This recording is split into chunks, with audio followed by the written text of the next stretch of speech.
Hello and welcome to what I think will be the last MeG podcast for 2022. We don't think any of us are planning to break our holidays and record another one. So we're recording this one on the 20th of December, whatever date it actually gets published. And on this one, we're not really got a topic for this one. We just thought we'd have a bit of a group chat, really. Talk about a few things, how the year's gone, what we're looking forward to, and maybe other bits and pieces. And to go with myself, Richard and Matt, as usual, we've invited along a couple of friends, Paul Cummins and Graham Klaka. So welcome both, and thank you for joining us. Thanks for having us. No problem. We're all sitting here hoping and fingers crossed that the technology holds up. We've already had a couple of hiccups before we even start, so this could be the shortest MeG podcast on record. But hopefully we'll go through some stuff and hopefully we'll entertain you along the way. So as we always say, without further ado, thought maybe we could start by a bit of a look back on 2022. I mean, I think we've had quite a busy year, but maybe some highlights. What do we think have been some good things in the year? We'll try and avoid lowlights, shall we? Let's be positive, upbeat, and generally try and enthuse ourselves. So I don't know, Richard. Okay, just to pick on you. Good evening, everyone. And I suppose I have to say the highlight for me should be winning the MeG World Championship. Oh, of course. It says, which came with a very, very nice trophy, which sits on my sideboard and looks very smart there.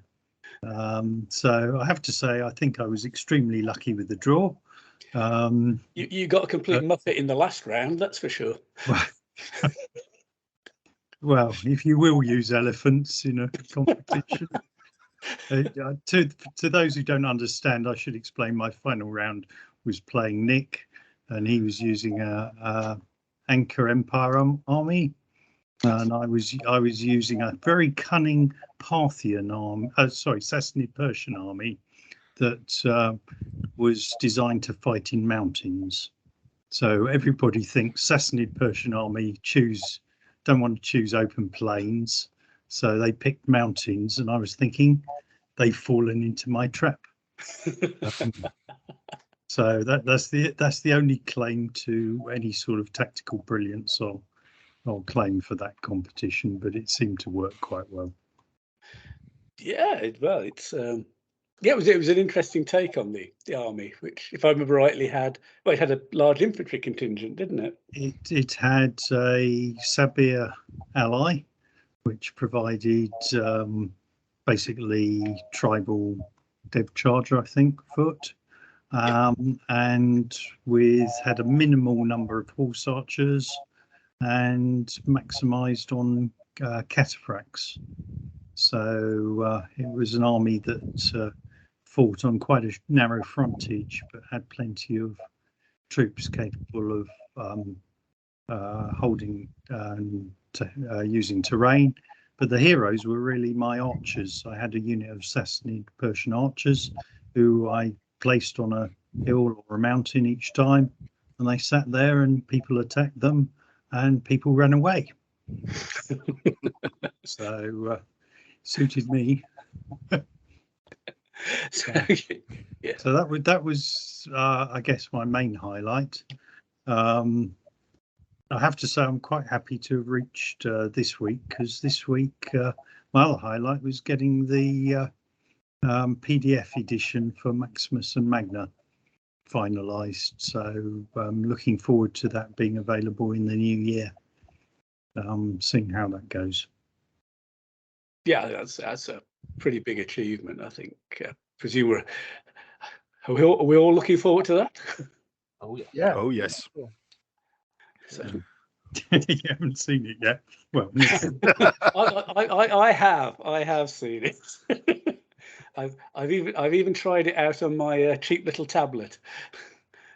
And with PDF, yeah, no, it works quite well enough. The only thing I found out that the I've got it's a cheapy Android tablet I got, and the Android Adobe Reader doesn't seem to let you go back if you follow one of the hyperlinks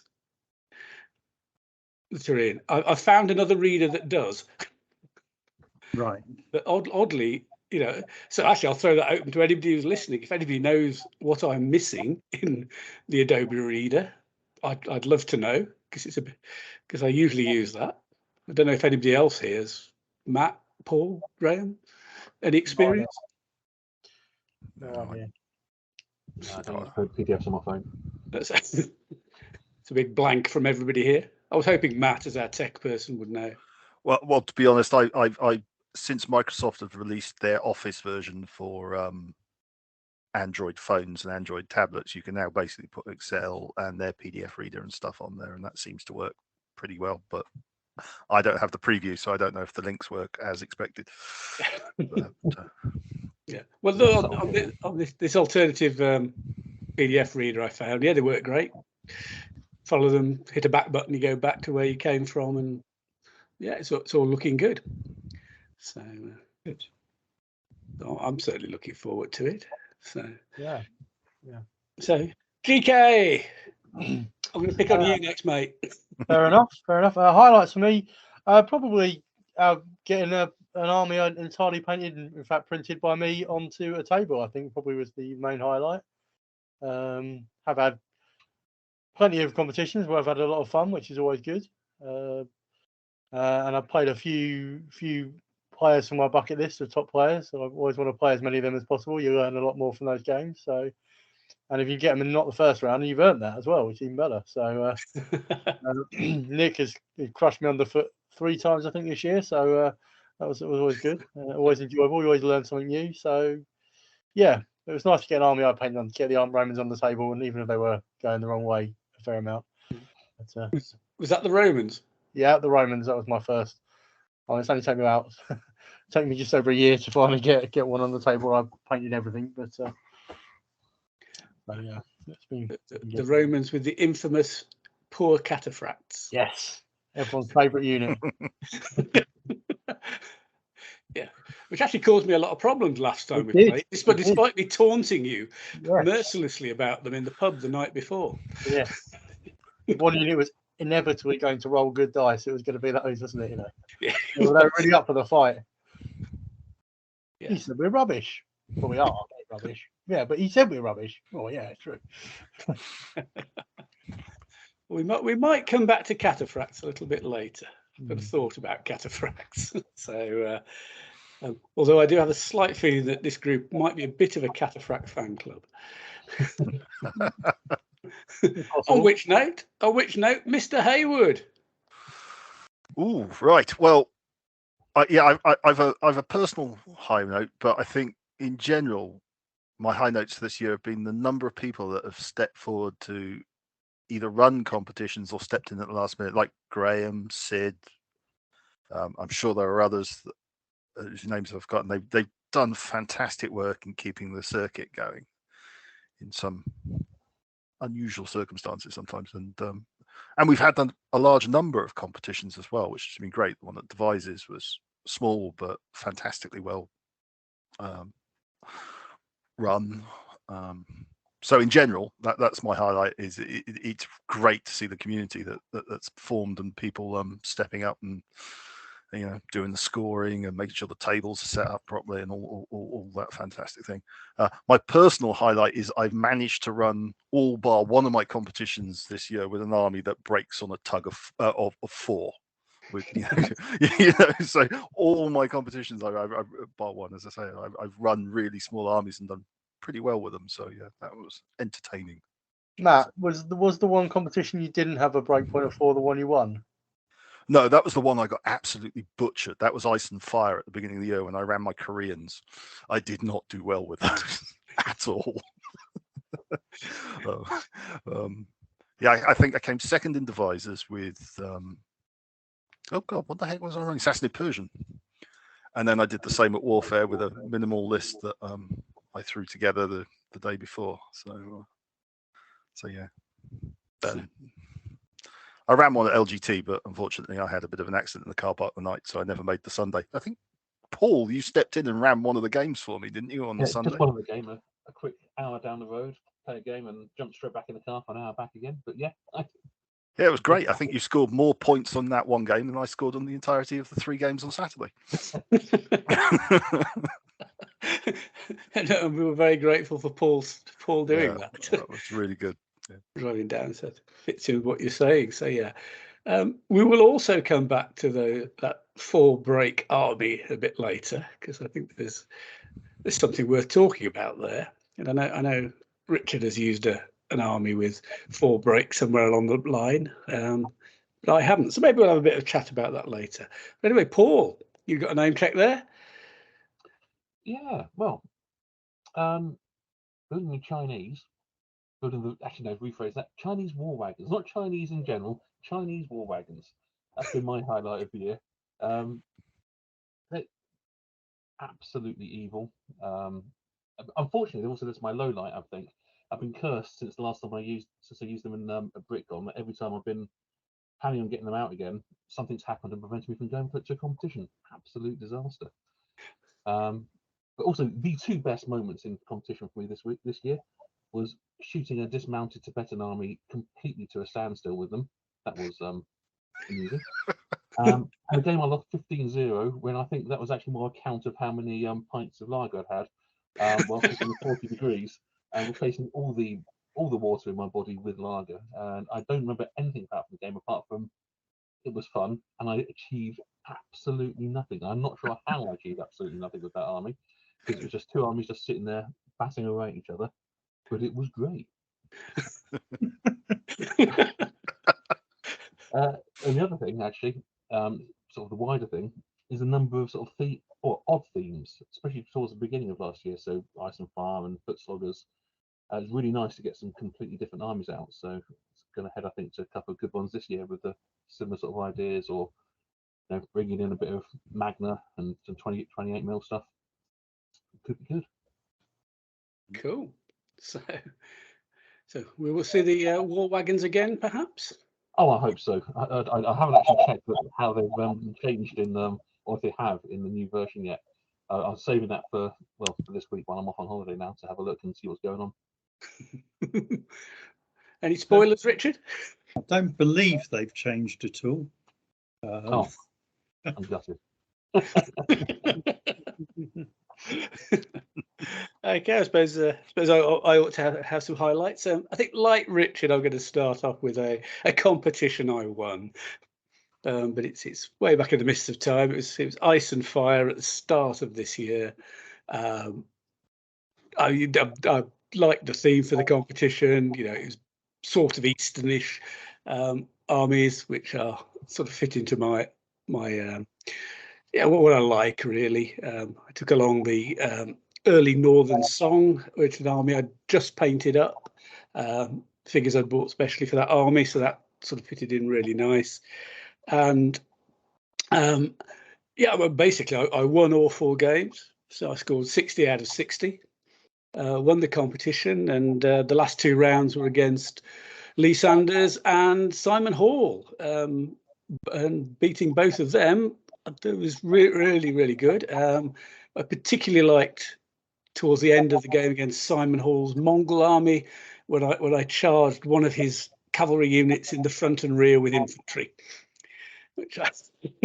So my basically infantry army was getting to the point of surrounding his. So that kicked off my year really, really well. But it was a number of things. It was a good theme. It was a great competition.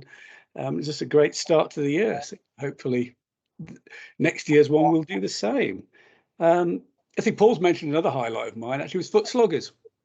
For somebody who uses a lot of cavalry armies, that was a bit of a do I actually want to play this competition or not? And then thinking, it's all going to be infantry and it's going to be 2 or 3 obvious armies, things like Galatians and whatever. And then when you started digging into it, as I think we mentioned in the podcast shortly after it, actually, you actually start going, oh, hang on, this is really interesting. And you can find all sorts of bits and pieces. And I ended up taking early Arab conquest and had a damn good time.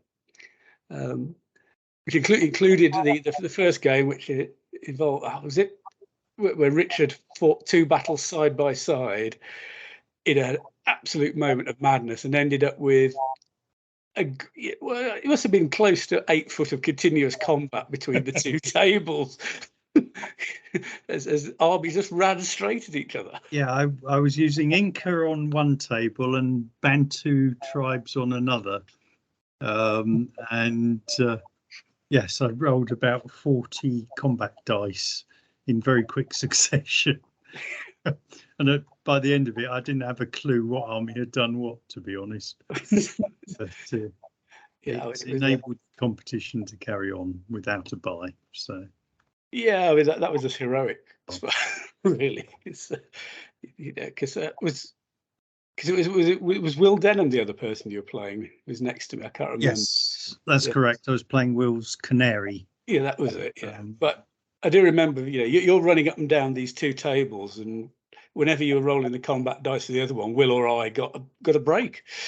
could just sit down and relax, and you're there running up and down, rolling dice all the time. So that was actually, it was quite a highlight just watching that, to be honest. Yeah. Let's go. What other little highlight for me is a new army I'm painting, the Yamato era Japanese. I've been just really pleased with the figures I got for that from Kurazan. How nice they are and how well they're painting up. So not sure when I get it on the table, but that sort of counts as a highlight for me. And a nearly entirely infantry army. So that's going to be interesting. Cool. Well, I think we've all had some good times this year. I think people mentioned lots of good competitions, lots of different opponents. It's been a good year for MeG, I think.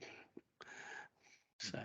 Well, one other thing I should point out, actually, sorry, is we've actually managed to introduce quite a few new players as well in down south, and been quite nice. And a lot of people get involved in that, and that's been quite fun as well. So, yes, it's worth saying that in Mad Axeman's survey of the year end, that MeG is the only rule set that had increased its numbers from 2019 to 2022.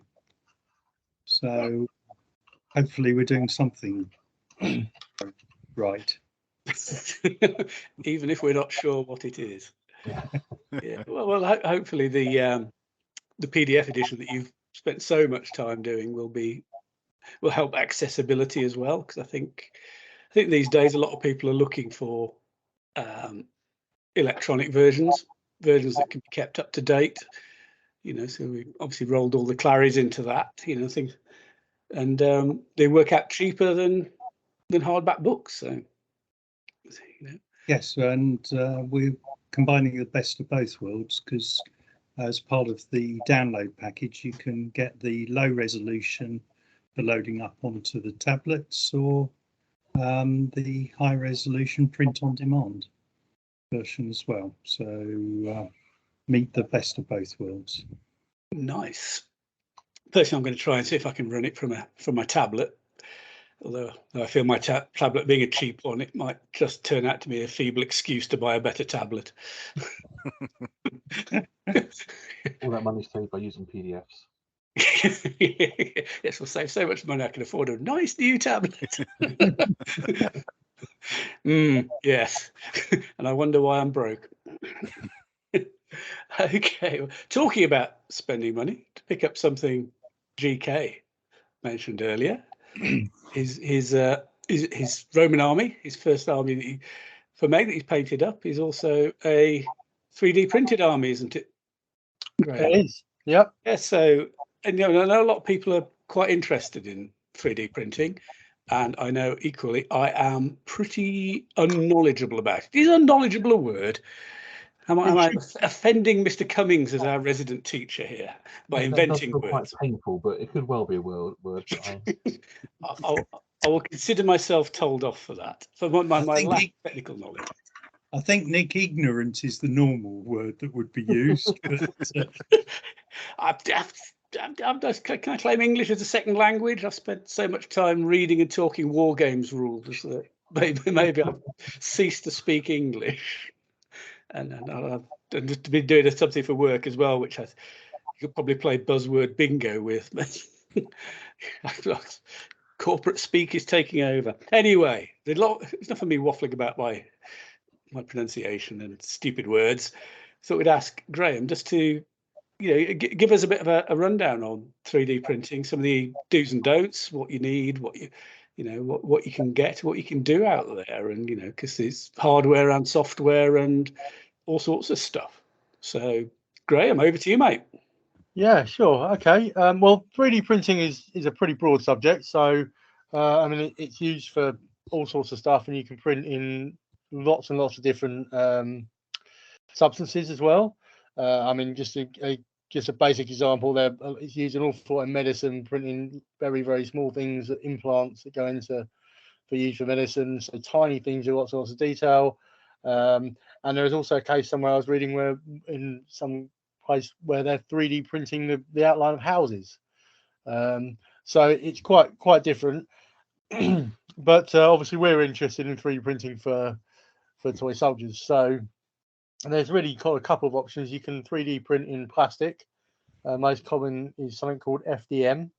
And you can also do resin printing, which is what I do. It's called MSLA. Can't remember what that actually stands for. But those are your sort of two model options. Resin printing is a lot more accurate and detailed. I've got some sort of World War II 15mm tanks and things like that that are printed in plastic, and they're okay. But they're not amazing standard models. They are relatively cheap, and it's a little bit simpler to do plastic. But I couldn't really tell you an awful lot about it. And I wouldn't imagine you'd want to print a 15mm infantry figure in plastic. It probably wouldn't really work. But I can tell you a bit about resin, which is what I do. So it works relatively. It's a relatively simple system. You have a printer which is, I don't know, thinking about how it's probably 2 foot tall, foot wide maybe. You fill a vat with resin. It's got a transparent bottom to the vat, and that sits on top of what is basically a screen that will shine UV lights. A plate will come from a sort of metal plate will come and dip into the resin. The lights will light up in the areas that it wants to for the layer it wants to print, and it will cure the resin. It sticks onto the plate, lifts the plate up a little bit, and then lowers it again and repeats the process. So you get layer by layer printed reverse on this plate. So it's not particularly quick, but the size of the plate doesn't matter. It's the height of the object you're printing which takes the time. For an idea of cost, I've got an Elegoo Mars 2, which is the printer I've got. I had a look today. You can buy an Elegoo Mars 3 on Amazon for about 260 quid. You could also get for a comparison, an FDM plastic printer will cost you about £180 going up. Obviously, the more you spend, you can get a bigger printer and it can do more flashy things. The printer I've got has got a plate which is approximately 140mm by 80mm, so not particularly big. And to put that in a context, I can usually get about 25, 50mm infantry figures on one print. It does depend a little bit on what they're doing. If they're being a bit rowdy and thrusting a spear out to the side or something, they take up room for someone else. If they're standing neatly in line, you can get a few more in there. So typically, if I was printing, say, some Roman legionaries, you probably look at 25 figures, and it take you about 2.5 hours to actually print them. So what you end up with is a plate of resin that'll have a temporary base which they've been put onto, and lots of supports which are keeping them where they are. You'll need to cut those off, but the first thing you need to do is wash all the resin off.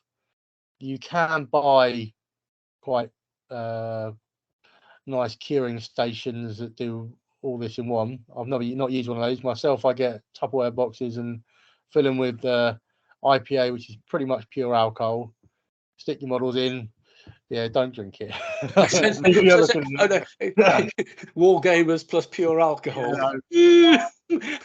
And just leave it in there for a little while, give it a bit of a shake every now and again, and then you get it out, and you need to leave it to dry. You will then need to cure it, which will be sticking in front of some UV light. So if it's the summer, the sunlight will do it. It is a bit inconsistent, particularly in this country. So usually if you get yourself a little UV lamp and some sort of turntable. Someone bought me one which is solar powered, which is quite a neat idea. And stick them on a tray, leave them on there for 5 to 10 minutes or so as they get cured. Those people who know what they're doing are probably screaming at this, saying, "What are you doing? That's a terrible period of time for doing it." And that will harden the resin, so you get to the point where it's as you want it. It's already sort of fairly hard before that, but we be a bit more flexible. I find sometimes I cut off some of the supports before I do that. Particularly if you've got a guy who's got a long-reaching spear, and 15 mil, that's going to be quite thin and quite brittle. So if you can cut it off when it's got maximum sort of flexibility, it's better. And then you'll have to take the rest of the supports off. So it is a bit of a task. It does take a while to go through all those things you're doing. I have found if you're doing 25 mil, 28 mil as it is, it's a bit easier because you can literally just peel the supports off by hand in most cases. It's only the sort of more vulnerable things that you have to be more careful with. And if you're doing, say, a building or some sort of terrain, again, you'll probably find most of the supports you can just peel off by hand. So it does depend a bit on what you're doing. As for software, it's remarkably easy to use, and all the stuff I've got is free. There's a standard bit of software which I use, which comes free, we can download for free, and it's very, very easy to use. It's like, it's I think of something to compare it to, really. It's a bit like using Paint or Publisher or something like that, or Excel. Really is very, very simple. You don't need to do an awful lot of things with it. You're literally moving stuff around on a screen, putting them where you want to do it, where you want them to print on your plate. You can use it to add supports. So I suppose that's the next point. When you need something to print, and so to do that, best thing to do usually is obviously, if you're very, very clever, you're capable of doing it yourself, you can probably design things, or you can find your files for free or buy them. There are quite a lot of free files you can get if you can search through them. If you're talking about MeG, though, you're probably looking at buying most of the files you get. So there's a company I use. My Romans are from a company called 3D Breed. They relatively new, but they've got a couple. They've got a list of things. I can tell you what sort of things they've got. They've got a Romans. There's some Celts, some early Germans, Carthaginians, Greeks, Macedonians, Achaemenid Persians. They've got a limited number of Reconquista stuff. Sorry.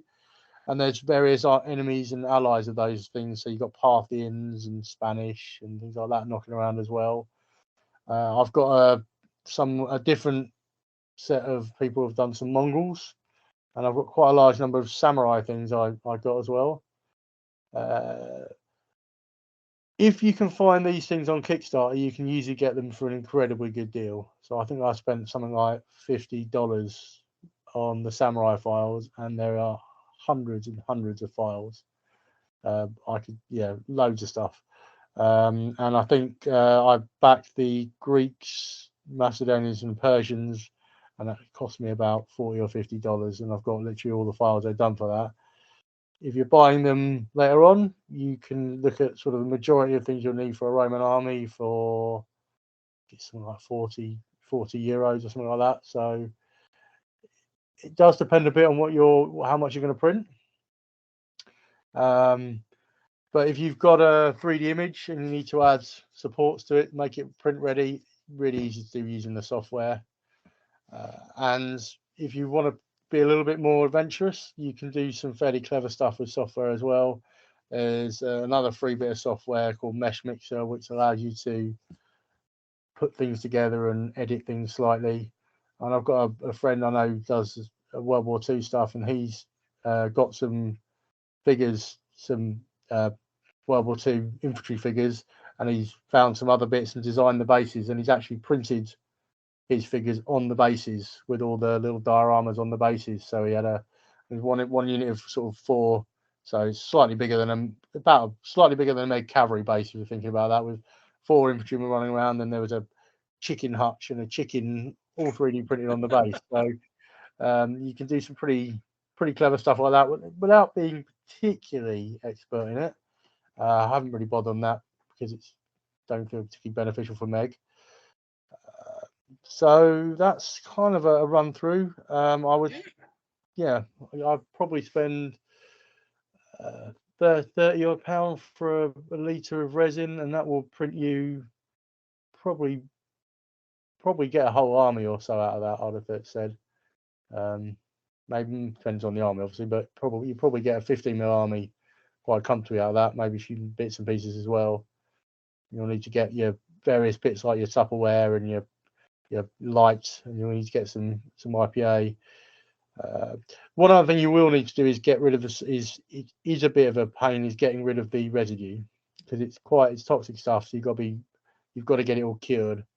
So the trick, the best trick I've found or would be advised to do, is if you can get yourself some nice big bottles, plastic bottles, potentially you have to throw away. So sort of old fruit juice bottles. If you like innocent fruit juice, they've got nice big openings, which means you can pour stuff into it. So when you finish with your IPA you've been curing the resin in, pour it all into the bottle, seal it on the top, and leave it in a windowsill somewhere for a period of time, and the sunlight will slowly cure the resin in it, and it'll drop to the bottom.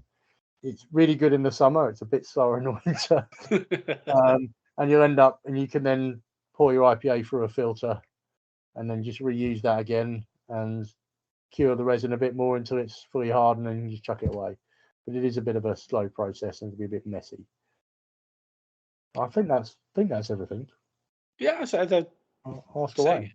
Yeah, so it sounds to me as if you can get armies, assuming you can get the files. You say you spent like €30 or something on the Roman stuff for an whole army, and then 30 quid for your resin, and then it's time.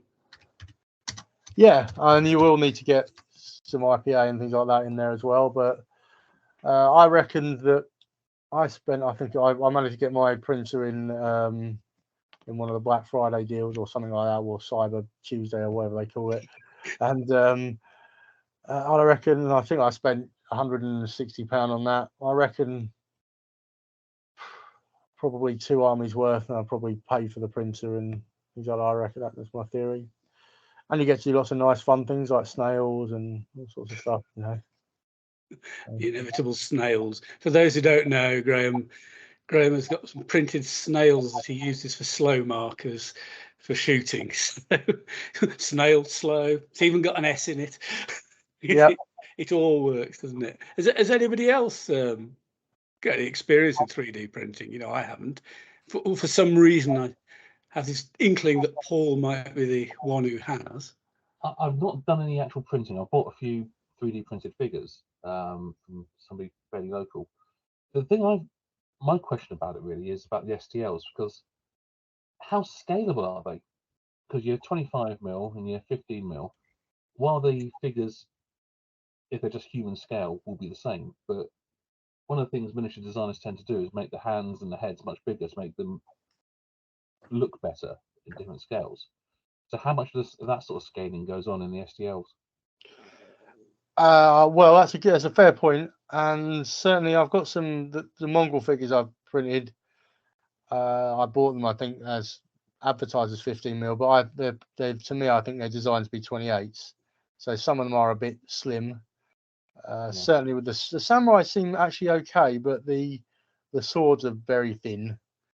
Again, I think they're probably ideally for 28mm. So it does depend a bit on what you're doing. I would say that if you're looking at I think more miniatures are designed out for 28mm, I think, than 15s. The 3D breed stuff I've got, they clearly have made a significant effort to design their things for 15mm. I think reading an article about, I think they're 15mm players first, and so they scale up. And as a result, you've probably seen some of them. The Romans are pretty bulky. I call them my rowdy Romans because they don't fit in a neat line on the base. They have to sort of, in mix and match to make sure they stand next to each other. And every now and again, as I'm sure every wargamer has done, to get a base wrong and it won't sit next to another base. And I'm not standing next to you. Get your lance over here. I can't get my lance over here. It's stuck. I can't move it. So it does depend a little bit on what you're printing, Paul. I think some things will not scale as well. And they are going to be a bit more flimsy than your standard metal figures as well. Although that does depend on the resin you use and mixing it, which I don't do, but some people do successfully do. So talking about flimsiness, how are they standing up to games? Have you actually? You said you've got them on the table, so how do they survive? Because one of my things about metal figures is that they chip and the paint always wears off for me because I'm obviously just clumsy and bash around all over the place. So I like about plastics, the paint stays on, but resin, I've got a feeling it's going to be somewhere in between, that the paint's going to stay on, but the actual figures are going to break. That's my feeling. So what's your thoughts on that? Well, it's slightly skewed because the first lot of figures I printed, I used a resin which I definitely wouldn't use again. I can't remember what it is, but I can certainly send some details, and maybe Nick can put it on his website or something if you want, on your blog or something if you like. Anyway, I used I can't remember a resin which I wouldn't use again anyway, and it was very flimsy. I possibly over cured it as well. It was in the summer, so some of my Romans are very, very fragile. Bits of them snap off. They're not as ideal as they were. The later stuff I've done is okay. I've had the odd casualty, and I certainly, if you are someone who knocks your figures around a lot, you might find some of the models are gonna lose out. We've got a unit of cataphracts which I printed from my dad, and they've lost a fair few of their spears, shall we say. Even the more vulnerable, or even the more sort of fragile Romans, they're still okay. Every now and again, one drops a shield. That's more the glue than the stuff. That a fair few pilums. Pilo. Okay. A few of those have gone by the wayside, and I've got a fair few of the standards which have been glued back on multiple times in different places. So they are more fragile, basically. As for the paint, I haven't had any issue paint wearing off yet, but they've been around for maybe a year, so it's I wouldn't say bad, but they're definitely more. You're definitely looking at more fragile. Again, if you are using Romans with swords and gladius, well, you'll be probably okay with those. If you're going to use guys with long spears or whatever, you might want to replace them, or I'm not sure how easy that would be, to be honest. But I was just about to ask if spears are a bit breakable for them. How easy would it be to, with metal ones you could drill out the hands, put a wire spear in? You probably could do it. I would say I wouldn't want to do it in my earlier Romans, but it'd be a bit pointless because they're too fragile. You probably could do it with some of the other ones. I don't know whether you'd want to do it. You might want to do it before you cured it. It probably wouldn't be. In some cases, it might not be impossible if you wanted to actually do that before you printed the model.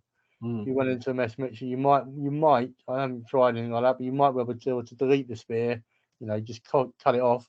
You may even be able to put a hole in the hand. So you might well find that's the sort of thing you could do without any an excessive level of knowledge. And that's with the free software. Yeah, lots of stuff you can do with free software. So I don't know for that for sure. You can certainly drill holes in things.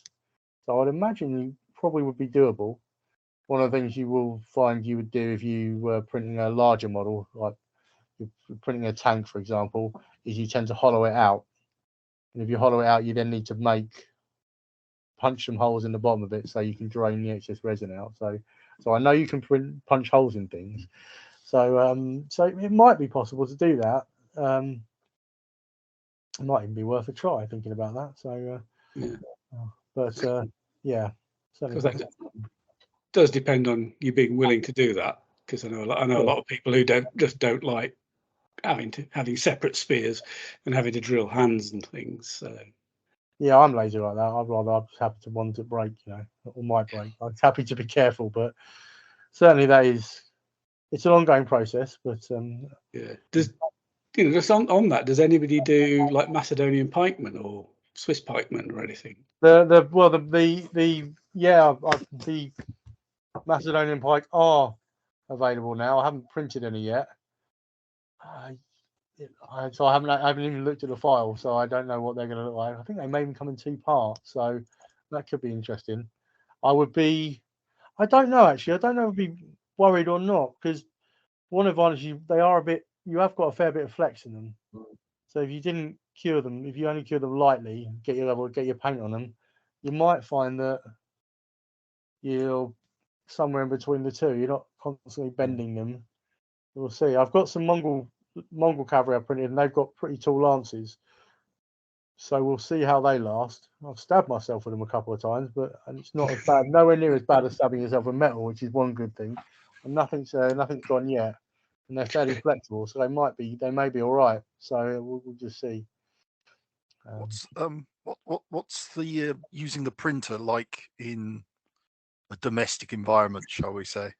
Is it smelly? Is it a?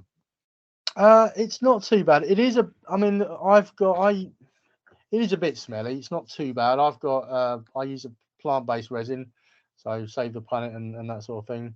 Seems to make sense. It seems does a job. It smells a bit. It's not too bad, I don't think.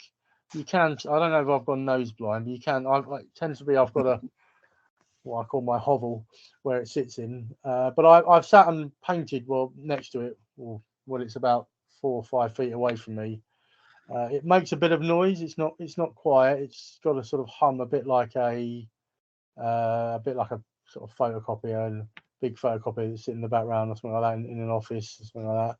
It's got a fairly constant hum, which can sometimes be annoying, which seems to be on whenever the printer's on, not when it's printing. It's just being on that does it. Just like to announce that it's on. I don't know why. And obviously you've got lots of IPA, heavy alcohol smell around. Some of us may notice that more than others. As a difference. So it does have a bit of an effect, but it's not too bad. I find you probably wouldn't want it in your living room, put it that way. You probably do want it in a room out of the way, I would suggest. And you do need the space, preferably windowsill space, or a porch somewhere that isn't getting used, or at the table in a porch somewhere where you can stick your stuff out to dry and cure and things like that. The residue and things like that. So I wouldn't advise it if you've got small children running around necessarily. You want to keep it away from them. Things like that. It does take space.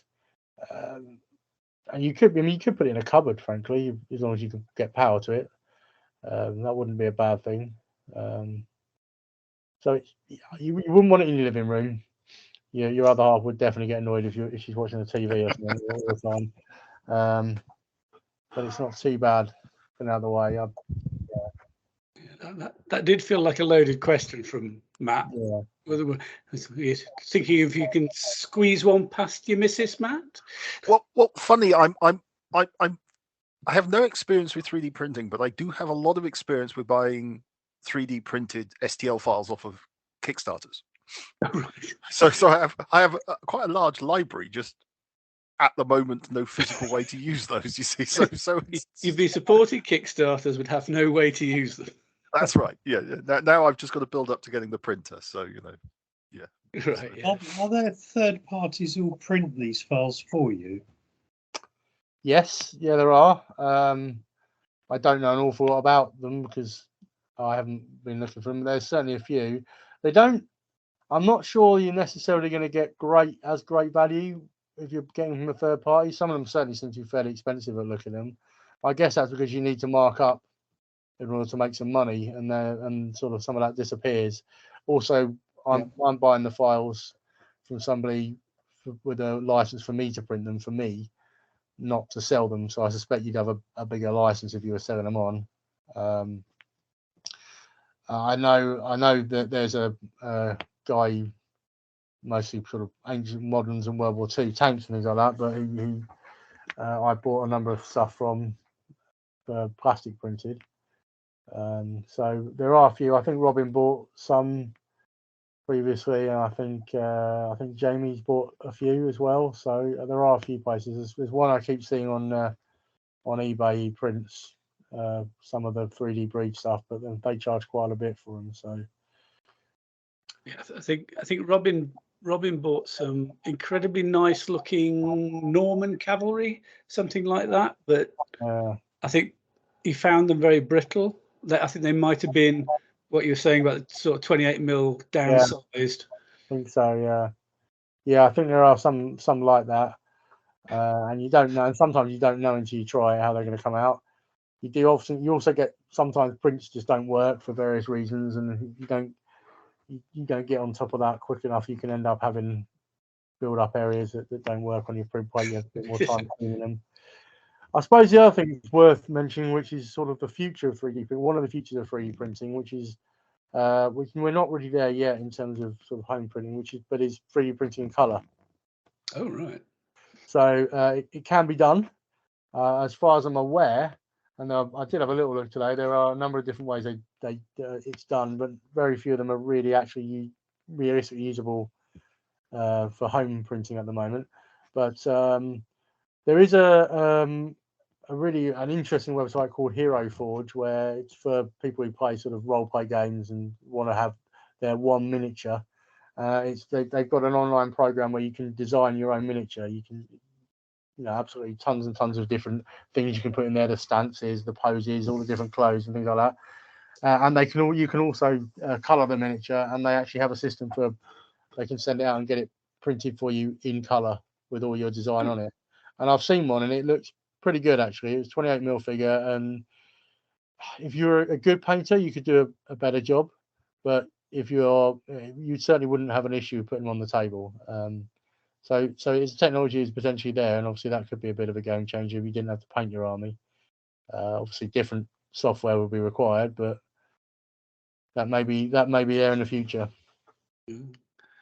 Yeah, there's one thing that I've heard a number of people say about 3D printing, which is sort of putting me off, but that's because I know I'd possibly get obsessed with it, and it's just a rabbit hole, and it's almost a hobby unto itself, the actual 3D printing side of it. And I can see that's why I've generally avoided it. In fact, no, I might just end up doing that and nothing else. It is a bit, and it certainly has the obvious danger of those models. I'll just print those models, shall I? Yeah, every time you've looked at a model and thought, oh, they look nice, I'd like to have those. Well, when you've got the files for them because you backed them on Kickstarter, well, it's not much more of a step to then print them, and then you'll find you end up with far more models than you can paint, which is definitely an issue. And there is a sort of economy of scale as well, because you need your stuff to wash the models. So you think, well, I'm not going to do one print. I might as well do another one. I might as well keep it running for a day, and then you find you've wanted to print enough for one tug, and you've now got another army sitting in a box waiting to be done. So yes, that does happen. And it is a risk. I find that happens with metal anyway. Well, if you find it happens with metal, Nick, it will be worse with resin, trust me. I'll avoid buying a 3D printer then. I think I shall carry on with my self-defense mechanism. What I would like is a machine that paints my lead mounting. I think it's called Robin. Yeah, I was going to say, yeah, you need a Robin. Yes. Or you sell your lead mounting and buy a 3D printer when 3D printers print in colour at affordable and acceptable quality. So I'm sure there's something there. Okie dokie. Look, Graham, thank you so much for that. That's been really interesting, and hopefully that's provided pointers for our audience out there, because obviously it's really a big thing these days. You only have to think back a few years, not long before COVID hit us really, and it was pretty niche even then, and now it's just normal. It's part of, people don't blink when you say, oh, I'm just going to 3D print an army or 3D print a house. Not a full-size house. I think that's still quite. You mentioned that is being done, but I think that's still quite extreme. But yeah, I just can't even imagine the size of a printer for that. But yes. If you're thinking of doing an army for Meg, if you're thinking about buying it for Meg figures, I would suggest the first thing to do though is go and have a look and see if you can find an army you want to print first, and then or make sure there is something you want to print, and then go from there. Yeah, but I mean, what's available now from, was it 3D Breed?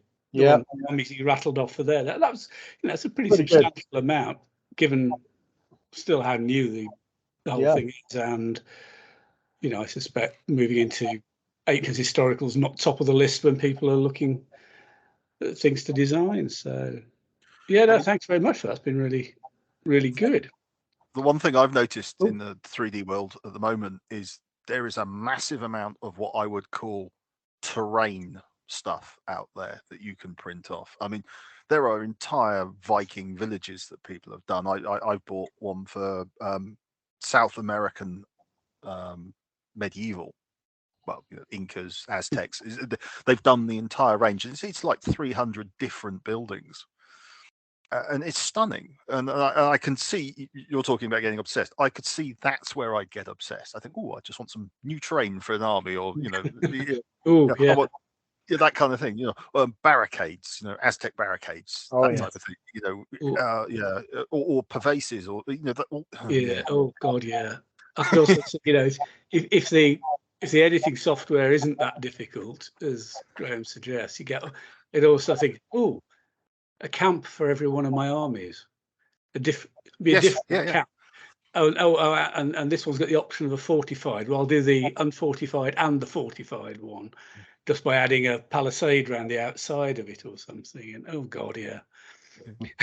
and if you can get the civilian figures, which I know some companies are doing at the moment, you can drop them into the camp and then just print it all as one piece. And it's just Nick's now shaking his head and going, "Oh God, I'm definitely not buying a 3D printer." that sort of thing. Yes, I could see that being a massive rabbit hole. And I could see Paul designing his own Chinese war wagons and then printing them off. Different ones for every competition. Speak, I'm downloading the software. So the podcast is going to move on from Matt redesigning his armies to Paul redesigning his figures. And starting a printout. We'll have a stay here, folks. In a couple of years' time, we'll design an army list at the start of the podcast and see how many figures can be printed out by the end of the podcast.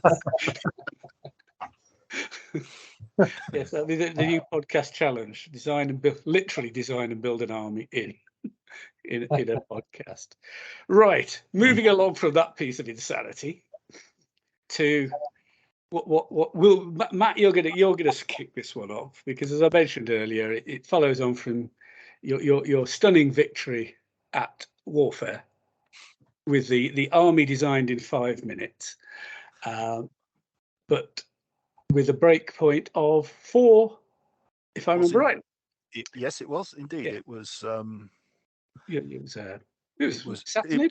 It was Sassanid Persian, and it was 4 blocks of cataphracts, 2 of which were Kushan, and then it was 3 blocks of flex horse archers plus some light horse and stuff like that. So, I was going to say, I think I was going to suggest we maybe explore. That sounds a bit formal, doesn't it? I would suggest, our armies with break of 4 are not seen that often, or even lower. A certain amount of you've proved it can be very successful. You can't get successful than winning a competition. So just why don't we see more? Are the rest of us just too scared?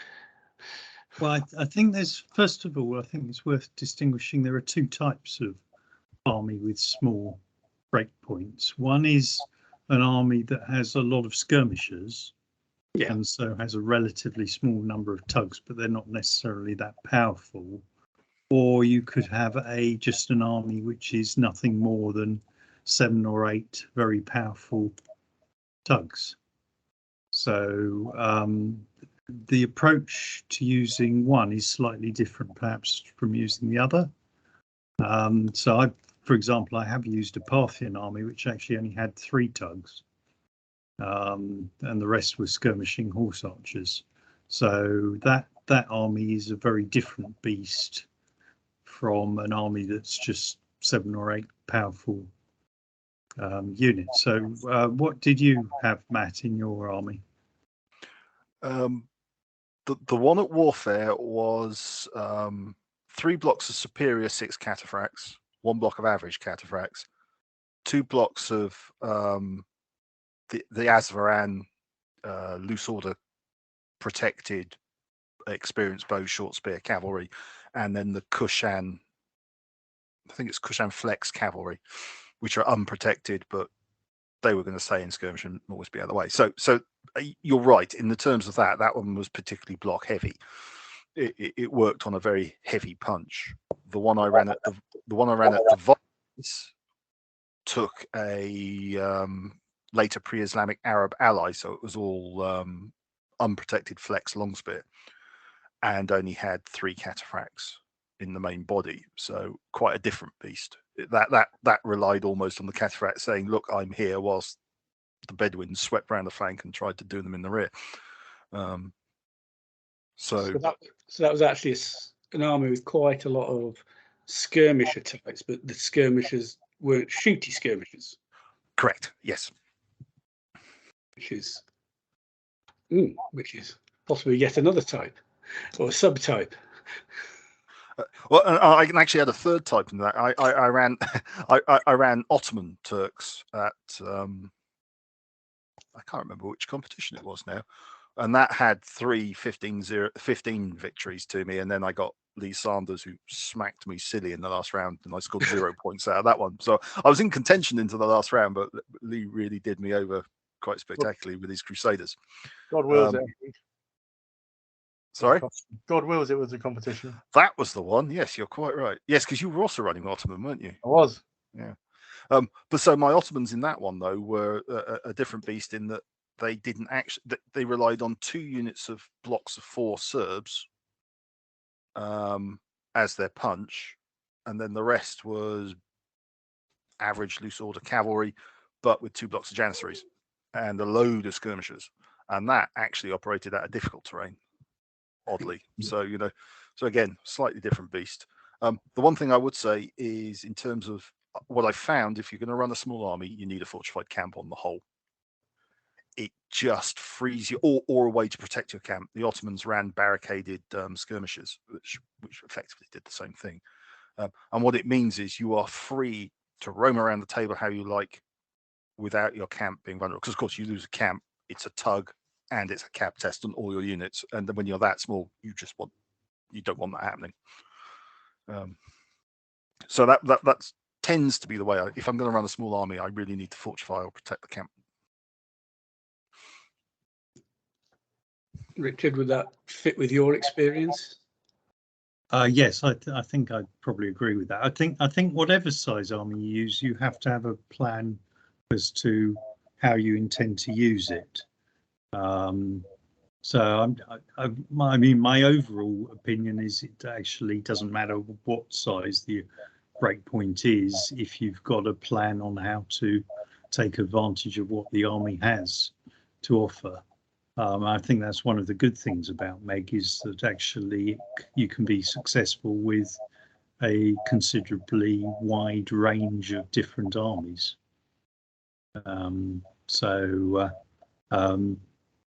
Yeah, I mean, as I say, I've had success with a Parthian which only had 3 tugs, but that probably was when I was using it at the time. Not many people had experience of facing a lot of skirmishing shooty cavalry. So and of course Jason Brumer did very well with the Alexandrian Expeditionary Army, which again that was the one that beat my Parthians with 3 tugs, actually. His army was skirmished me, basically. And then I was forced to charge the cataphracts into Alexander's companions. Ooh. Which did not work well. Yeah. Paul, have you ever tried this? You're a man who hasn't generally shied away from the more insane end of army choices. I've written a few that sort of size, but I've never had quite the nerve to bring them out in competition. Was desperately wanting to use an Albanian before the Albanian cavalry became cavalry, when they were skirmishers rather than decent flexible cavalry, which had, I think, 3 tugs, which just the 3 actual heavy Albanian cavalry, and the rest of it was skirmishers. I thought that'd be great. That was after watching the Alexandrian expeditionary force kicking people all over the place at BritCon one year. But I've never managed to get one that I like. The closest I've had that I think I might have taken out once as a practice was the heavy version, as it were, the Free Company, which was 7 tugs and pretty much nothing else. All 8s, all heavily armored, and 2 had to cut and crush apart from the minimum number of bowmen.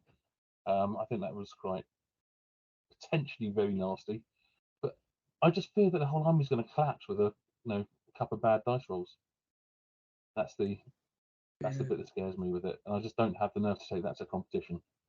Yes, Graham. I've not I used one. I may have done. Certainly we've had a down outside the bun shop. We've had a few used. My dad's favorite army design for him is an Indo-Kushan, Neo-Scythian Kushan army, which is very similar to what Matt says, and it uses the same idea as what Richard said. Heavy punch. He's got a couple of units of flexi cavalry, 2 units of elephants, and 3 units of superior cataphracts, and that works quite well, particularly for him because it's less things to get confused with and getting a mess with as well. You focus on getting the good troops in the right place. We had a Teutonic Knight army which did very similar, really. 3 lots of full fat Teutonic Knights, a couple of units of average knights, and some other cavalry as well. I think that was another one. Paul Stavel's done very well with a Spartan army. I think he only had 7 tugs in that, but then quite a lot of them were Spartans. Then they're pretty tough. And obviously the other one I've faced a few times, which is really tough, is the 5 tug Swiss army. 3 big blocks of Swiss and a couple of billmen either side of it with some thugs. I've also faced a 3 tug Parthian army with 10 units of horse archers as well. So there's a few of them out there. I like Richard, basically. I think if you've got a plan and you know how you're going to deal with the inevitable worried about being your flanks or things like that, I think it's probably easier if you've got, although the Swiss and the Spartans aside, it's probably easier if your cavalry base, you're more mobile, so you can hit your point that you want to hit quickly, and it's harder for people to dash around your sides, I guess. But I don't see why it shouldn't work as long as you've got a plan. So, is it, as I said, is it just that we're a bit nervous about it? It's that Paul has mentioned, the feeling that it might just all collapse really, really quickly. It certainly can do, and I also think it's a very tense. You're going to have to pay attention for all the game. You really can't afford to make mistakes with that small army because it will collapse. It's so. Well, it has a luck dependency to it. I mean, you can get black dice to death. No matter how well you position it, you can just, and that's why the bigger armies are more forgiving. But I enjoy the small armies because it does keep you focused and it makes for really tense games. So, yeah. Do they, again, I suppose it's for yourself and Richard mainly, is it a case of if they're going to win, they'll win sort of in a couple of hours rather than 3.5 hours because they haven't got that staying power? Or can the game, do the games go on just as long as or short as any other game because you need to have that maneuver? I was going to say, in my experience, actually, often with the smaller army, it takes longer to get the result. Partly because you can't afford to make mistakes, and partly because you've got fewer units getting involved in the first place. So Matt's absolutely right. You can't afford to make mistakes. So you've got to be wary of your flanks, because I mean that's usually the thing that a small army worries about is if you might hit 1 or 2 units and break those, but if you're in the process, you're then exposing your flanks. You can't afford just to exchange units on a 1-to-1 basis.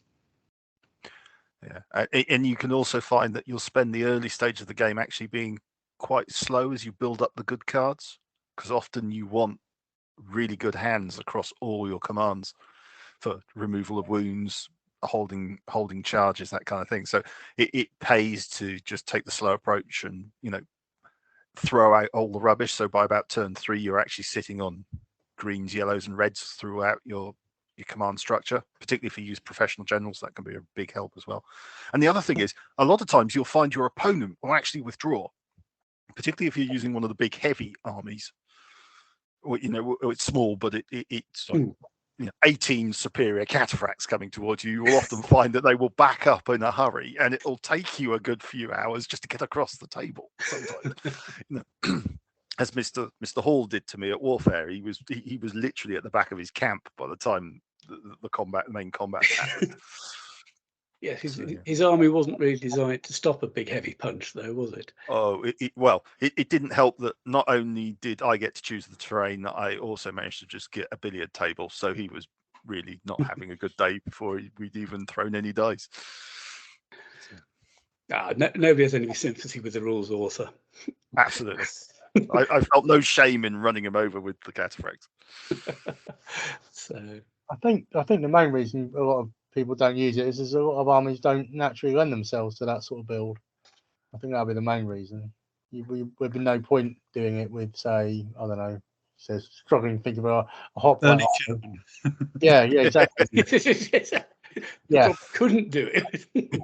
Yeah, so most armies don't really lend themselves to that sort of design. Even a Roman army is likely to want to have, 9 tugs to get most of the thing it wants. If you go 9 tugs, and so I imagine you're probably just not going to end up with that build with most armies. I can see a Roman army working quite well at 7. Yeah, obviously, typically I've opened my mouth there, haven't I?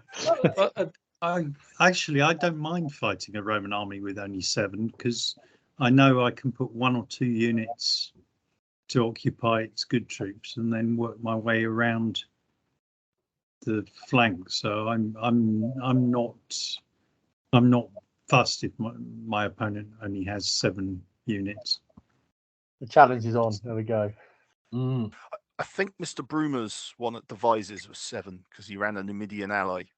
It was Caesar though, so it was exceptional with a legendary general. That's more of a problem when you've got a 7 tug strong Roman with Numidian ally. That's a good combination. Yeah, I found that. It's a sort of it's all sounding to me as if you're likely to also want a good number of command cards with these sorts of armies. Or again, am I just jumping to conclusions?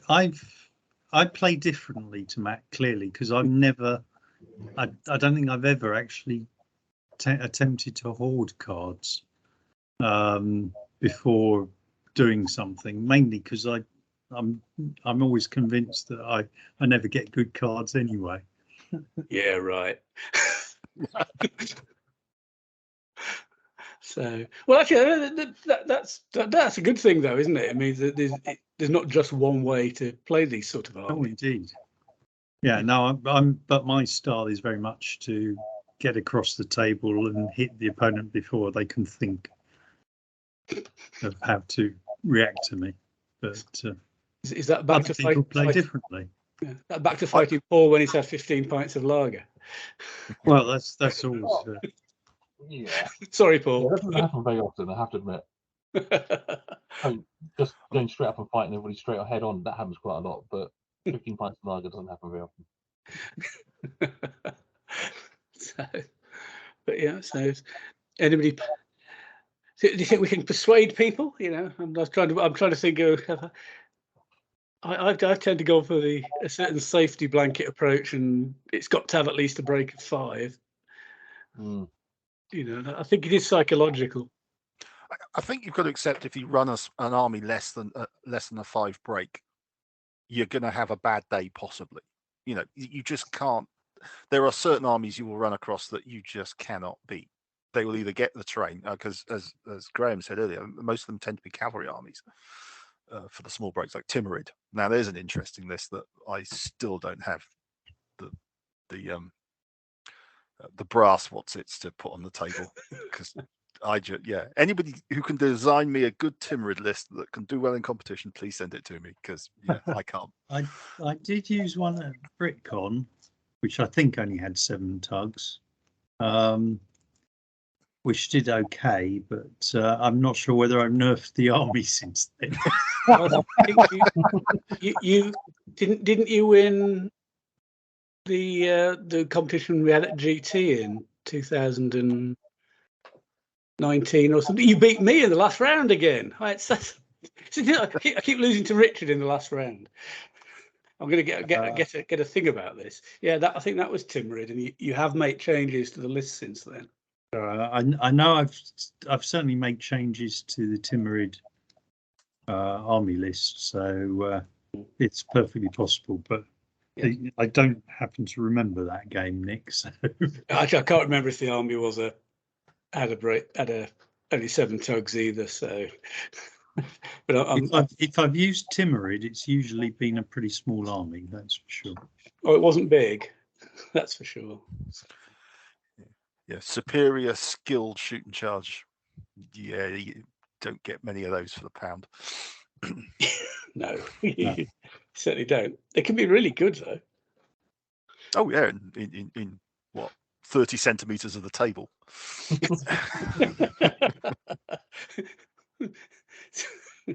Quality, not quantity, mate. Yeah. It's perhaps that's something we ought to think about next year, or think more about for those of us who've just gone. When we're filling out the army spreadsheet, we automatically number 1 to 9 at least for our tugs down the left. Perhaps we should maybe take a step back. Maybe you should have an Eastern themed competition where you can't have more than a break of 5. That should get all the Mongols and Timurids and everything else out of the woodwork. Yeah, I'm thinking maybe Ice and Fire. Maybe resurrect Genghis again. Mongol Conquest of the Legendary General. It might work. Might make sense for 7 tugs. I am claiming that I got more points than you actually last year at Ice and Fire as well, Nick, because I actually had Genghis in my army, so I'm claiming all the points from all the other Mongol Conquest armies as well. I'll just draw your attention to the official results page. Yes, unfortunately, the scoring system didn't take into account your claims for Genghis commanding all the other Mongols. It's outrageous. Well, I think we still only just beat you, mind you, but Simon didn't have a lot of help. Yeah. Okie dokie. So, and it's maybe just sort of moving on from that as just a quick thought about over the past year, how thoughts on army design and composition, maybe even the use, have changed. Have your armies evolved over the years or over the year, or pretty much using the same sort of stuff you used last year and the year before? I don't know if that's a bit of a nebulous question, but there you go. I have to say, what I have noticed, sorry, I have a dog climbing on my lap who wants to get in on the conversation. What I have noticed is there is a lot more use of infantry skirmishers. Yeah. And they are making those of us that like our horse archers a lot more difficult to shoot people at impunity, shall we say. I would concur with that. I think this podcast is to blame. We're our own worst enemies, I don't know, Richard has been mentioning it forever, and I've always concurred with him on that as a serial user of horse archer armies. If somebody plonks a load of infantry I can shoot at without being shot back at, yay, happy days. Yeah, I'm guilty as charged on that one. That's pretty much where I started looking at the Nitrophorians as a possibility. Yeah, well, but it's one reason I took the early song or early Northern Song to Ice and Fire started this year. Yeah, in a theme that was quite Eastern based. I thought, oh, there could be quite a lot of horse archer armies, so I'll take an army that's got a good chunk of crossbow foot. Yeah. Because outrange them and anything that charges, well, I'll get that shot with the S equals the wound as well. Always useful. But I think Matt's right. So has that changed how you approach your armies then, Matt? Well, not exactly. Oh, I have found that. Well, that's not true actually. I have found I tend to downgrade, not upgrade my horse archers to that Spanish shooty thing nowadays, because I don't get as much bang for my buck with them. Those points could actually be better spent on a couple of units of infantry archers or something like that, and just bulk out the numbers of the armies that way. So yes, I guess it has had a slight impact, but I've always been a bit combat heavy in my army design anyway, so not as much as some others. Yeah. And actually, I found the same with the sort of skirmishing cavalry sug. I used to quite like one or two of those in a lot of armies, but I have started ditching them now because you pay, it's about 400 points for a 6 base sug of average bow cavalry with Cantabrian, and it's not feeling as good value as it used to, which is looking slightly dubious. Yeah, that's something I hadn't considered, but I still find the occasional cavalry sug useful. But yeah, well, I mean, one of the interesting things is that over the years the army choices do change, and yeah, certainly I took Tang to BritCon and it was the wrong choice. Everybody took armies that the Tang struggled to fight. Yeah. So yeah. Actually, oddly, I would probably now be more likely to take a 9 base sug of infantry archers than a 6 base sug of Cantabrian light horse, even in a horse archer army. Okay, I'll just maybe I should be brushing out my Seleucid army with hordes of Cretin archers. Yeah. They can be a right pain in the arse. I keep looking at that Seleucid army, and yeah. Would that one work as a one with a small breakpoint? I think with all those Cretan archers floating around. Yes, it's almost like the Alexandrian expeditionary, isn't it? It's just you've got actually some fairly decent punch beyond the companions. Yes, mind if I found one other thing I've used a couple of times now as a counter to opponents like cavalry. Sugs of horse archers are the Roman Lanciarii, protected short spear, experienced javelin shoot and charge. They can really make a skirmishing light horseman's day go downhill really quickly. Yeah, I've not done it in competition, but in scenario games, I've had some cracking games with Romans against Persians with the Lanciarii. It provides quite an interesting opportunity for a scenario game. Yeah, I think it could be really useful. Graham, Paul, any thoughts on sort of changing in armies? Well, my armies are constantly changing so far. I've yet to go to an event with an unchanged army. Partly, admittedly, it's because I've done a couple that turned out to be illegal and someone's missed it, so I doesn't amend them that way. I'm also still fairly early at the stage. I keep learning lessons and then learning other lessons, and then, oh, this is a really good idea, and then I go, oh, it's not a very good idea. I'm still not quite mastering the fact of where you find you built an army, but you spent maybe 500 points that aren't really helping the army. They're not bad points, but they're not helping the army. I mean, the last time I took my Roman army out, I had one unit of Roman cavalry, and it was 4 strong, and I'd upgraded it to superior melee expert, and it was a really good buy in the first practice game I used it. But then I got to the competition, and all it really wanted to be was a unit of Roman cavalry that got in the way and held people up. And so making it superior melee expert was just not really worth the points. And in fact, if it had been 6 average, it would have survived longer and or I'd have the points spent somewhere else. So things like that I keep learning.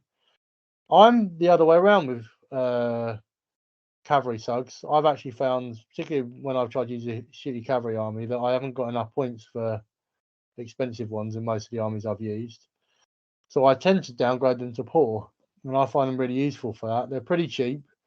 They are more vulnerable to shooting, but I'm more worried about them shoot. I'm much happy rather you shoot my thug than my tug.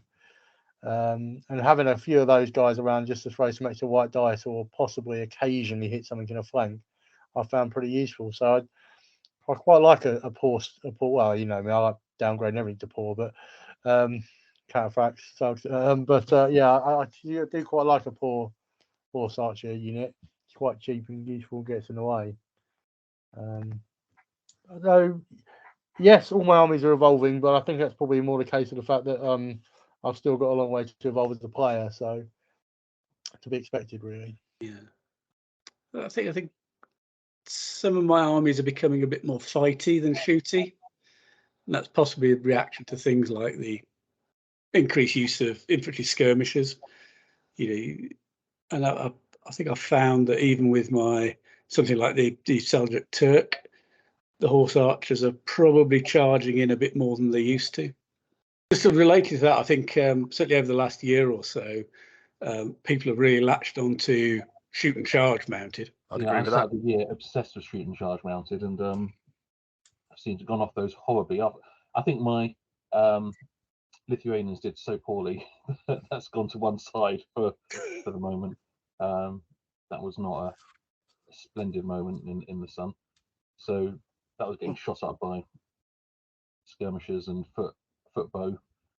So I've sort of headed in that sort of direction. I think in my thinking for what I'm going to look at in the future, next at least. Yeah, I think some people have overrated how effective it's going to be. I think it was quite effective when nobody else was using it. When it's like, oh, hold on, this is an exciting thing, and Huns suddenly, pay those extra points. And it's like the Huns were absolutely lethal for all of 6 weeks, and then and people realised they're not quite as good. I won a competition with Huns, so Were they shoot and charge? yes, I think the entire army was shoot and charge, including the unit I had downgraded to poor unskilled to get it just to get the point. So that was a case of I need an extra unit to get to the break of 5 to link back to So I had a 4 base unit of Hunnic cavalry who were poor, unskilled bow, melee expert shoot and charge. And brave unit. They got to charge something, they got to shoot and charge with it, and it was actually a flank charge, and it really helped me no end. It was a really quite decisive charge when they went in. But that was, yeah, but I think the entire army was shoot and charge. Or at least it could be, it was. I can't remember if the Roman equipped cavalry can be shoot and charge. Yeah, but I think it was the nobles, the Hun horse archers, and the other ones were shoot and charge. So that was that. So, okie dokie. Last couple of things. Yeah, we can't go any further because we've mentioned them a couple of times. It's linked to Graham's poor cataphracts. And poor quality cataphracts, who did, as I say, held me up something rotten in Derby. But it's a question that's been I've pondered on and off for a while, but I think I know the instinctive reaction of some of the people here, which is cataphracts. Are they the best troop type in MeG? Yes. I knew Paul was going to say that. Well, actually, I ran the my MeG simulator, dug that out on the old computer, and bang for buck, they're pretty good. They outfought everything apart from Pike, where they lost something like 20,000 to 1 times, so that wasn't good. That's straight on into Pike, so that's not really good. And they couldn't quite outfight melee expert 200 cut and crush fully armored But pretty much everything else I ran them against in the simulator, they just crushed. Is this on an equal points basis or on just a No, base? equal tug to tug. Okay, so it's base to base in fact. Yeah. Okay, yeah, because they are a quite expensive troop type. They are. So, but yeah, I mean, I think they're probably, because they are armored. So you've got defense against shooting. Because they've got long spear, you're getting a melee factor against pretty most things, not everything, but a lot of things. So, with the exception of a couple of troop types that Paul's mentioned, and I'd imagine they don't do particularly well against elephants. But I have included elephants in my mix. okay, I haven't programmed elephants in I yet. think just on the basis that the elephants ignore the armor and they get good factors against cavalry anyway, I should imagine elephants are pretty happy. I would think so. But with those exceptions, there's probably not. Well, I suppose war wagons will hold them up, particularly if they've got a few artillery guns attached. But generally, there's not a lot of troop types that are going to struggle. They're going to be at ease against cataphracts. So the cataphracts aren't going to struggle against much. Long spear be pretty good value points, wouldn't it? Yeah, and don't forget, if you get long spear in 2 ranks, can cancel mounted melee expert. Yeah. Indeed. I mean, one of the things we did look at this year was the points value of long spear against charging lance and melee expert, and it was almost sufficient to sort of consider making a points change, but in the end we stuck with the points as they are. But it's something that has been reviewed, and I think we'll continue to keep an eye on. Yeah, I think they're great all round. In fact, there are 2 sort of broad categories of cataphracts. Like, there's the eastern ones who don't have dev charge, and the western ones or the more western ones which do. How do people see the difference there? You pays your money, you takes your choice.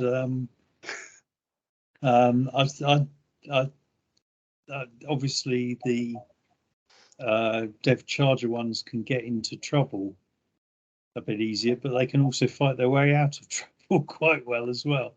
So whereas the eastern ones are not quite so much punch generally, but don't get themselves into trouble. I think it's worth pointing out, I think of the Western Dev Charging Brigade, only Sassanid get formed, unless you're Roman. Yes. So what I'm basically saying is most of the Dev Chargers are tribal, which makes them a bit tenuous to use well. You've got to deploy them pretty much where you want them, which would make things like Kushan and Parthian just a little. So I enjoy Sassanid. So I enjoy taking Sassanid cataphracts out for a rumble. And I much prefer Eastern cataphracts for mobility and general. I don't know. In my Eastern armies, they tend to be more a solid wall that I know is going to stand there while something else does the dirty. Yeah. Whether it's massed horse archers shooting the heck out of a flank, or some loose cavalry with short spear and melee export, or something along those lines that hits them in the flank, something along those lines. So yeah, I think the best troop type in the game though is superior Roman legionaries with shield cover and melee expert. Oh, they're up there. Only because they are infinitely more flexible, literally, than cataphracts. Cataphracts can have a really bad terrain day, and there's just nothing you can do. I've had games like that where the terrain has just fallen, so literally you just can't. Although, to be fair, I have seen cataphracts in the wood charged in the flank win. Not mine, but I have seen it done, and you just walk past it. Because that fully armored long spear still has an effect.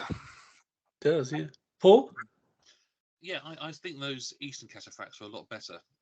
The devastating charge, I don't think adds much to their fighting ability, but adds an awful lot to their points. So not just the lack of control, the extra points for not a huge gain. Yes, occasionally on the impacts with the shatter, and there is a +1, but it's not as much of a gain as it is worth it for the points. So given the choice, I would always go without the devastating charge. I find I can really get myself into trouble with the force charge. So I do have a liking for the Eastern ones without dev charge, I must admit. I found the obviously as pointed out, I did use a couple of units of cataracts downgraded to poor with my Romans, and they did. And the biggest problem I found with that was the dev charge, as you say, meant that they got, as they were the support troops rather than the main flying troops, you got dragged into combat when you didn't necessarily want them to. And being tribal was a real pain because they were supposed to be a support troop. They weren't supposed to be chewing up loads of cards. Imagine if you're going to make them superior and they're going to go and hit something really hard, then the dev charge probably feels like a reasonable pick then, because at least you're giving yourself that third factor in the charge. But yeah, I can imagine the Eastern ones would be a pretty nice pick. Just a little bit more control, I think. Particularly if you're going to be average and not. And although not technically cataphracts, what about the Sassanid horse archers that are fully armored? I know both you and Richard have played around with those. Well, they are cataphracts. They're just not long spear cataphracts. Okay. Okay, I know what you mean, though. No, they're just weird. That's a fair comment. I say that as having them in the list is somewhat my fault, as I brought it up for Richard. Yeah, I haven't played with them with the new capability they've got, the shower shooting one. I used the army at Devisors last year, and it was interesting. It's really different to use an army that's a horse archer army where it can't evade. It really makes it quite different, but they're reasonably handy in combat, especially the superior ones. Superior fully armored, and you've got the armored horse. I played Robin in the first game, and he had Huns on a fairly constrained table, and I just lined up long spear and horse archer cataphracts and walked towards him. Oh, and a unit of elephants as well, which his Ostrogothic ally took one look at and redeployed as far across the table as it could. So that was quite nice. Yeah, they're really different. It's an army I'm definitely going to put on the table again, just to see how the shower shooting capability works. And whether it's worth the points cost. Just to explain, the shower shooting capability will basically opponents won't get the +1 claim for the cavalry having shot. That's the difference it makes. So it makes them slightly more solid at impact. And they also slow in the same way that artillery do, extra base width on the nets. Interesting.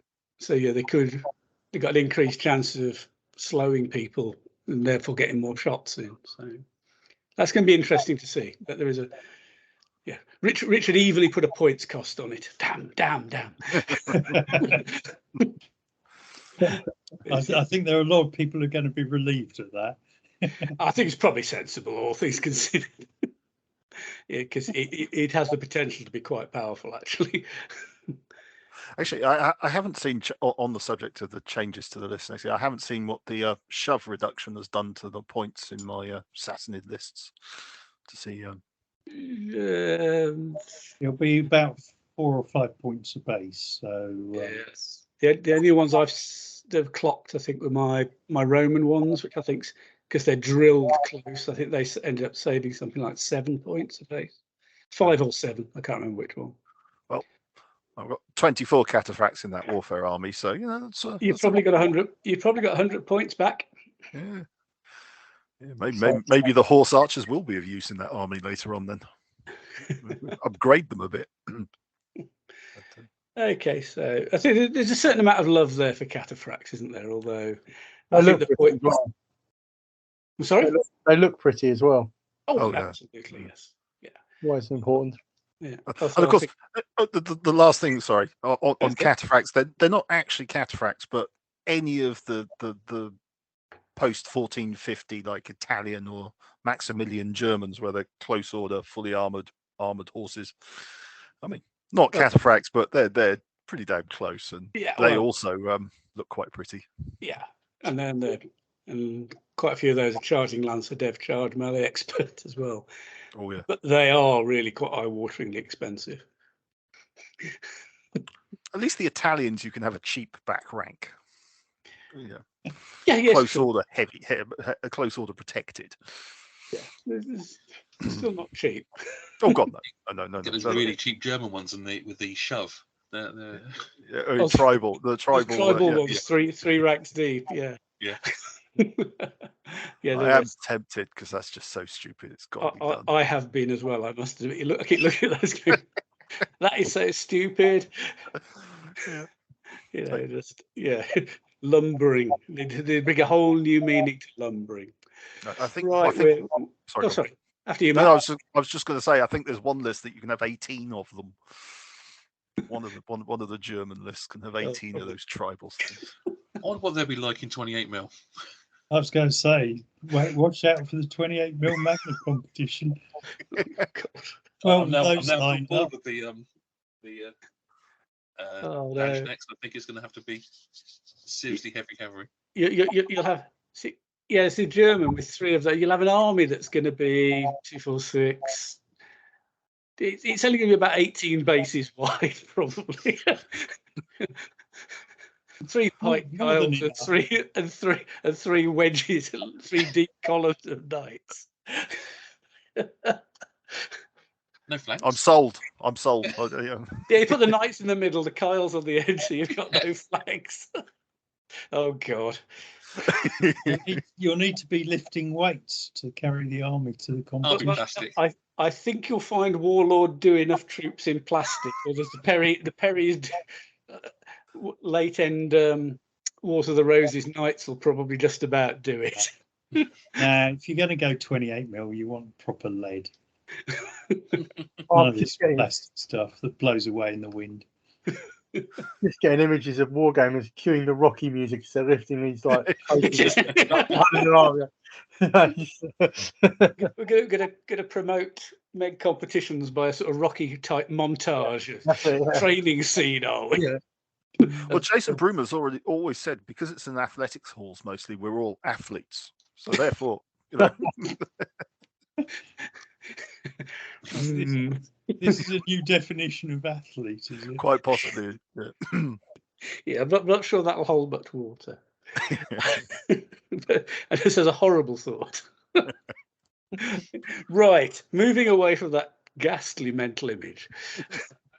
Or I'll be going around GKs to use the 100% alcohol to try and expunge it from my memory. But I just thought we'd wrap up. We started by looking back a bit at this year.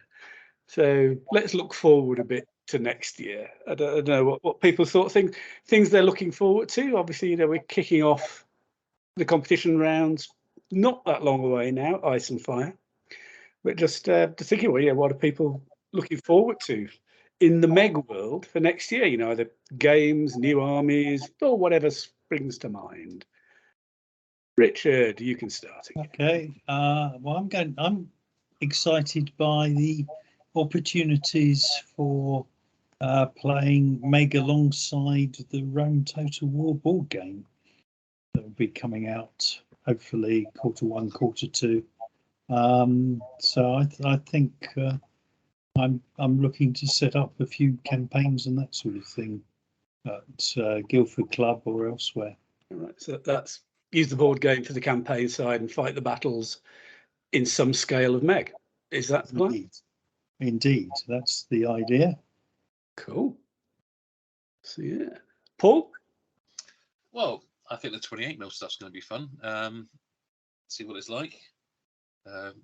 So far, enjoying painting large chunks of stuff. And I've got a Nicaforian army on the painting sticks because I'm convinced that it will work. I am convinced it will work. Like many before me. Is that big or 15 or 28? That's 15 mil for the Nicaforians. The 28 mil are going to be Lanchenecks and quite possibly massive, deep wedges of knights after that last conversation. We've created a monster.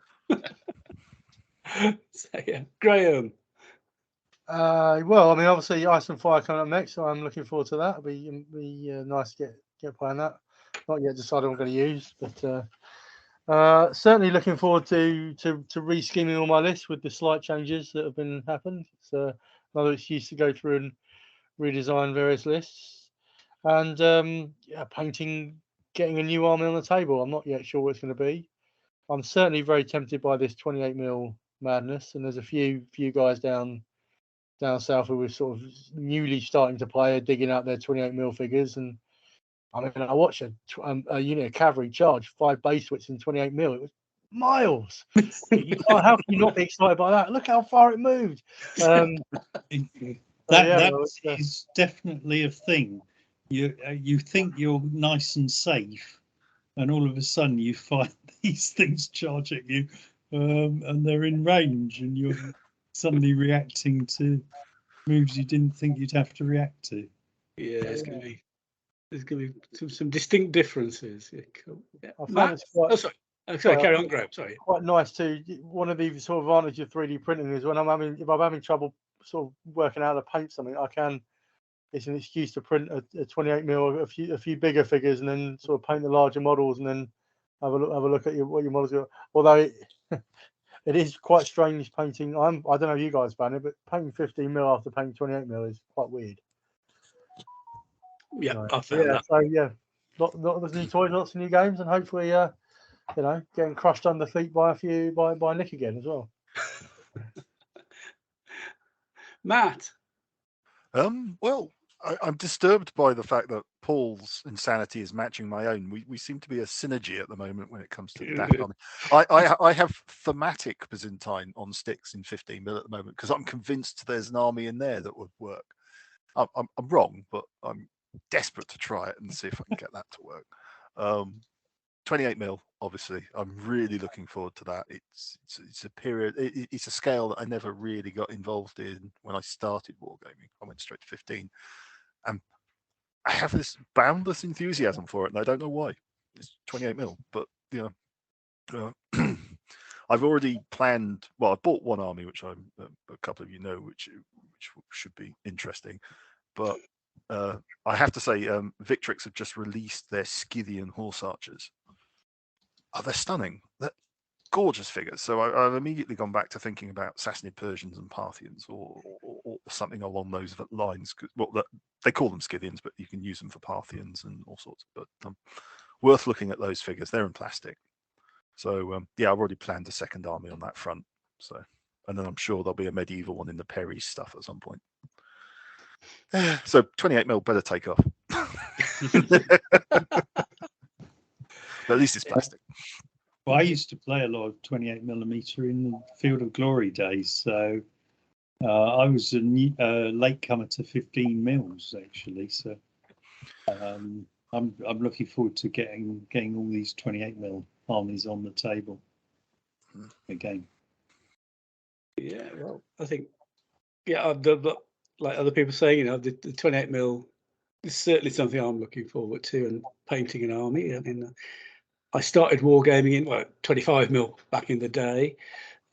25 mil English Civil War in minifigs with First Army, and then in the late 80s I stopped. I got into 15 mil and ended up selling the 25 mils I had. So I'm having a sort of return to the larger figures. I never did it in DBM or FOG. So yeah, no, I think it's going to be really interesting. I think we're going to have some really interesting times seeing how different armies work, what points levels work. I think we would have try out a variety of points over next year, hopefully. not necessarily just at competitions, friend of games, club games, whatever. As we sort of work out how it goes, So, and I'm willing to bet somewhere on the line that I'll throw up some points tweaks needed for Magnet as well, just to keep Richard busy. But I think it's going to be really good fun, and there's certainly a bit of enthusiasm. Like Matt and Paul, I've only just started a 28mm army, and I'm already thinking about a second one and possibly a third one. So, after some initial reluctance to go with the plastic, I tried some plastic 28mm ECW some years ago and didn't get on with them, but I've got some gripping beast Roman ones, and they're less fiddly to put together than whatever I tried for the ECW. And Matt's right; he showed me he pointed out the Victrix horse archers to me. Oh God, they look good, but they are made of more. But they've got more parts to glue together, which I do see as something of a downside. But anyway, yes, Really it's that. it's the way forward. 28 Well, actually, no. I've already said I'm not going down that rabbit hole. It'll end up costing me even more. I think the other thing I'm looking forward to is the army I mentioned earlier, the Yamato era Japanese, finishing that, getting it on the table. I think that's something a bit different. Could be interesting. I certainly don't think it's going to be a world beater, but I think it could be a bit of fun to play with. I'm enjoying painting it. So yeah. So all in all, we've got another year. We've picked up loads of competitions, Bill, already planned. So going to be good. There's opportunities for going abroad as well. I think we're getting more. If I can be parochial and apologise to people listening outside of the UK, but we quite often just concentrate on the UK competitions here. But there are competitions in France, the States, a European Championship in Greece. I can't remember when that is. Is that in May? Back end of May? I think so. I think that's 28th, 29th of May. Yeah. So opportunities to travel and meet friends or make new friends, get crushed by new friends across the table, and maybe, just maybe, sample the local drink. Oh, we'd never do that, would we? On a War Games trip? No. Unfortunately, I rather suspect that next year for myself is going to be a bit of a financially tight one, so I'm not sure if that's going to be a thing for me, but, don't stop anybody else. Yeah, I'd love to do the Greek one because I have very fond memories of the IWF in Athens. Well, I have some memories, should I say? I have some distinct blank spots. I ended up out one night with the sadly late Steve Charlton, which there are big blanks in my mind, and probably lots of things I'm probably better off not remembering. Yeah, I also missed that evening, thank God, but I do remember seeing Steve the following morning, and for a man that could hold his drink, he looked very, very poorly. Yeah, I think I was very, very close to doing myself very severe damage that night. So, but yeah, anyway. So, okay, all that remains is to wish everybody really good Christmas and New Year, and look forward to meeting lots of people again next year across the table or over a drink in a pub or wherever. GK, no doubt some late nights at the Brunswick in Derby. It's possible. Might just be on the cards and other places. So thank you all for coming along to this podcast, and have a great holiday. See you next year. Merry Christmas. Yeah. Thanks, guys.